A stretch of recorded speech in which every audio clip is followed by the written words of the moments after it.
నమస్తే అన్న, అందరికీ నమస్కారం. కువైట్లో ఇటీవల కాలంలో అనుమానాస్పద రీతిలో కొంతమంది అయితే చనిపోతూ ఉన్నారు. అందులో ప్రవాసులు ఉన్నారు, కువైటీ పౌరులు ఉన్నారు.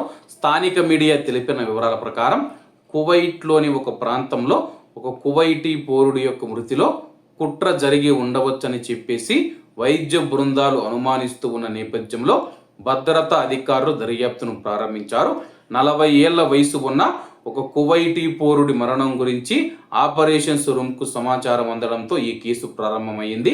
అతని యొక్క సోదరుడు ఈ ఘటన గురించి అధికారులకు తెలియజేశారు.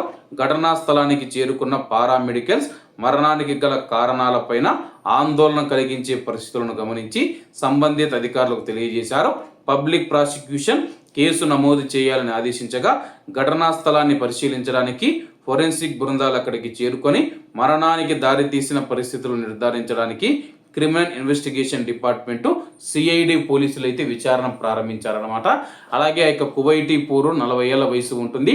ఎలా చనిపోయాడు, ఎవరైనా చంపివేశారా, అలాగే ఆయన యొక్క మరణం వెనుక నేరపూరిత అనుమానాలు ఉన్నట్లయితే కానీ పోలీసులు కూడా అనుమానిస్తూ ఉన్నారనమాట. ప్రస్తుతం ఉన్న రోజుల్లో మనతో బాగానే ఉంటారు, మన చుట్టుపక్కలే ఉంటారు, మనతోనే మాట్లాడుతూ ఉంటారు.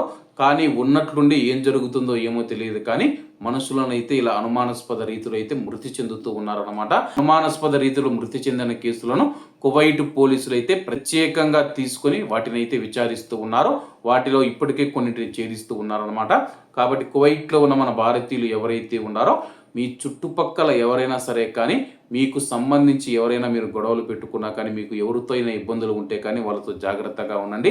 ఎందుకంటే కానీ ఇప్పుడు ఉన్న ప్రస్తుత పరిస్థితులలో కొంతమంది కోపాన్ని ఈర్ష్యగా, ద్వేషంగా మార్చుకొని మనల్ని అయితే మనపైన దాడి చేయడం కానీ లేకపోతే చంపేందుకు కూడా వెనకాడడం లేదనమాట. కాబట్టి అందరూ జాగ్రత్తగా ఉండాలని కోరుకుంటూ అందరూ బాగుండాలి, ఎందులో మనం ఉండాలి. అందరికీ నమస్తే అన్న, జై హింద్.